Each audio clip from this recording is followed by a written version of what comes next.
ভাষা আন্দোলনের জন্যই পুরুলিয়ার বঙ্গভক্তি ঘটেছে।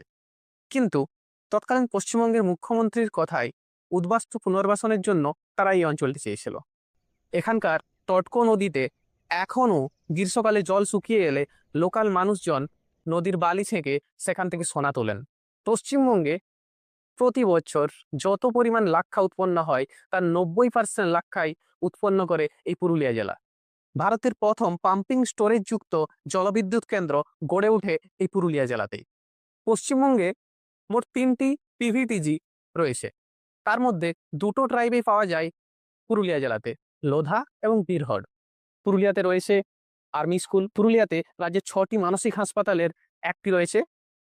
রাজ্যের ৪টি বিজ্ঞান কেন্দ্রের একটি রয়েছে পুরুলিয়াতে। পুরুলিয়াতে যেমন রয়েছে দক্ষিণবঙ্গের সর্বোচ্চ শৃঙ্গ, তেমনি এই পুরুলিয়ার এই বেশ কিছু রয়েছে যেগুলোর অতল গভীর। সাংখ্য দর্শনের জনক কপিল মুনির নাম শুনেছেন? এখানকার মানুষের বিশ্বাস তার জন্ম নাকি এখানেই।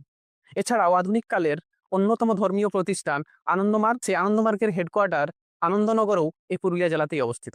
আনন্দমার্গের হেডকোয়ার্টারের মধ্যেই রয়েছে ডাইনোসরের ফসিলের একটা পাহাড়। এই জেলাতেই গান্ধীজি এবং নেতাজি উভয়ে এসে মিলিত হয়েছেন। এই জেলাতেই ফরওয়ার্ড ব্লকও এমপি সিট জিতেছেন।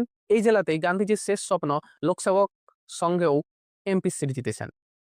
বিশিষ্ট কবি মাইকেল মধুসূদন দত্ত রচনা করেছিলেন 7টি সনেট, যা কোনো এলাকা নিয়ে লেখা তার সনেটের সর্বোচ্চ।